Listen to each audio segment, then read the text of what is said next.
दाग दाग उजाला ये शब गुज़ीदा सहर, इंतजार था जिसका ये वो सहर तो नहीं, ये वो सहर तो नहीं जिसकी आरज़ू लेकर चले थे यार, मिल जाएगी कहीं ना कहीं फलक की दश्त में तारों की आखिरी मंजिल, कहीं तो होगा शबे सुस्त मौज का साहिल, कहीं तो जाके रुकेगा सफीनाए गमे दिल। Thank you.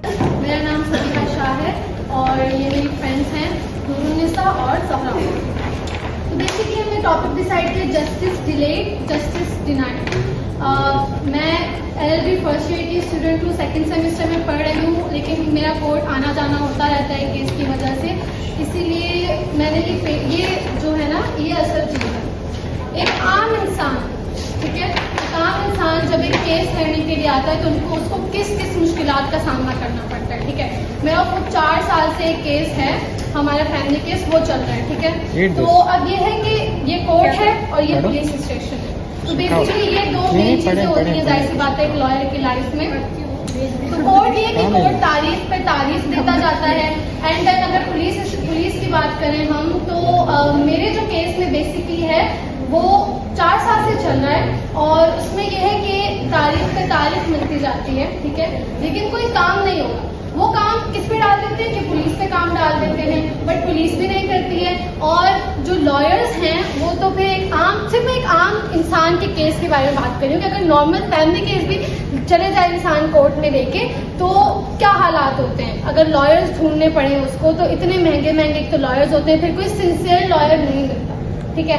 देन वो कोर्ट के पास जाता है, वो पुलिस स्टेशन जाता है, तो ये होता है कि वहाँ पे भी जो वो करप्शन वगैरह होती है उसकी वजह से उसको इंसाफ नहीं मिल पाता है। तो basically justice delayed is justice denied, कि जितनी देर से जस्टिस मिलेगा फिर उसका कोई फायदा नहीं है। मतलब जरूरत तो उसको उस वक्त थी ना जब आपके पास केस लेके आया था, इतना टाइम गुजर गया, इतने साल हो गए, लेकिन फिर भी वो केस सॉल्व नहीं हो रहा, तो बेसिकली इसका कोई फायदा नहीं है। जस्टिस अगर टाइम पे ना मिला जाए तो उसका कोई भी फायदा नहीं होता, मतलब जस्टिस वो है ही नहीं फिर।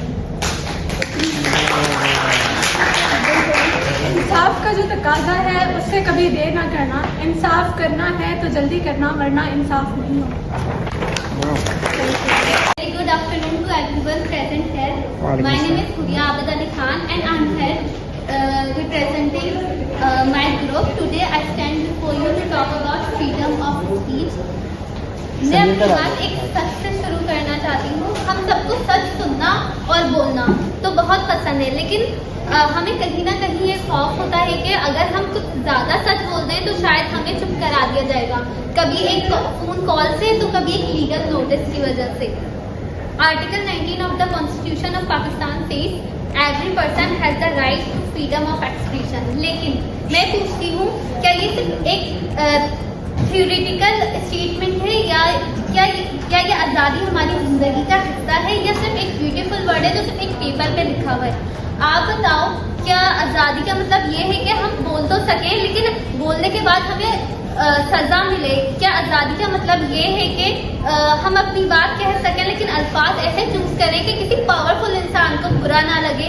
फ्रीडम ऑफ स्पीच ये नहीं है कि हम सिर्फ एग्री करें, असली आज़ादी तो ये होती है कि हम डिसएग्री भी कर सकें बिना डर के, बिना सेंसरशिप के, बिना पर्सनल अटैक्स के। फ्रीडम ऑफ स्पीच का मतलब ये है कि एक जर्नलिस्ट अगर सच लिखे तो उसका कॉलम ना रोके। अगर एक क्लासरूम में अगर एक स्टूडेंट कोई क्रिटिकल क्वेश्चन पूछे तो उसके मार्क्स ना काटे जाएं, या एक सिटीजन अगर आवाज उठाए तो उस पर केस ना हो। मैं ये नहीं कह रही कि हम इंडिसेंसी को आज़ादी के नाम पे प्रमोट करें, मैं ये कह रही हूँ कि हम सच को जगह दें, हम डिबेट, डिसएग्रीमेंट और आर्ग्यूमेंट्स करें लेकिन किसी की आवाज को ना रोकें। That's all I have to say. Thank you. Assalamualaikum. My name is Aisha Abdul Razak. I am a first year law student from DIH. So basically, Ms. Ma'am ने क्वेश्चन किया था कि what does आज़ादी mean to us as a law student? मेरा जवाब ये है कि as a law student, I see आज़ादी as the right to speak without fear, to question without being silent or pride. This is the freedom to hold the government accountable and the courage to admit when the law itself is misplaced or silenced. Azadi is not give us or not a concept. it is constantly defended in the class or courts or any area that is consequence of force to choose not law as a profession but as a promise to ourselves that we give society the freedom to speak, to give them courage, to give them their rights so that they can speak up. That's it. कोई चीजें problem नहीं। और दूसरी चीज पे मैं थोड़ी तनकीद कर रहा हूँ अपनी, ये मेरा इदारा है, ये मेरी फ्रेटर्निटी है, तो इस पे सही बात करना जरूरी है। झगड़ा तो लॉयर ना बने, मार पिटाई वाले लॉयर ना बने। इससे आप अपने लिए मोहब्बतें, हमदर्दियां लोगों के अंदर गवा रहे हैं।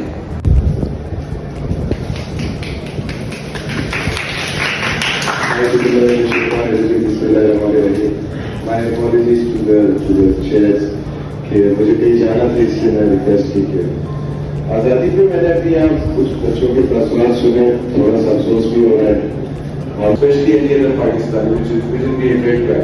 Thank you very much. Thank you so much. To cherish and which why not to be cherished. तो इस इंटीग्रेशन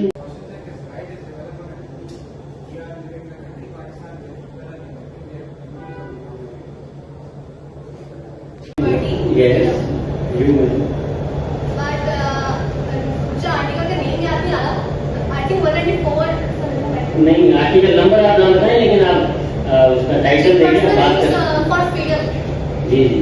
लेकिन फ्रीडम को ऐसे यूज नहीं कर सकते कि आप कुछ भी करें, आप उसको under in law, rule of law के उससे आप यूज कर सकते हैं। Divide and rule that the British played, that is what it is. It was divide and rule. हमारे जहनों में वो चीज़ बिठाना कि हम लोग एक दूसरे से डिफरेंट हैं और जो है तो ये एक सुपीरियर क्लास है, just because you are lesser in number you are not suppose to mean anything. ये चीज़ हमारे दिमागों में बिठाई गई थी। It was never supposed to be like that. I hope I have answered your question. कोई अपने रिलीजियस प्रैक्टिसेस कर सके, ना कि इसलिए बना कि इस्लाम के नाम पे बना।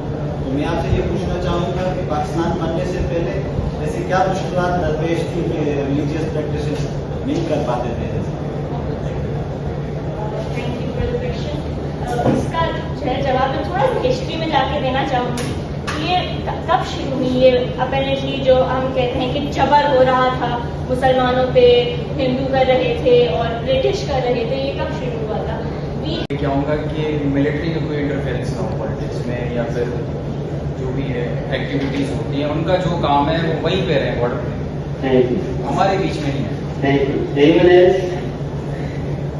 The freedom of speech and all those things, but I'm still very confused in all those situations that either करो या some people क्या ये वो सब जो अभी तक उनके ऊपर जबर अभी तक हो रहा है और उस पर हम क्या करें?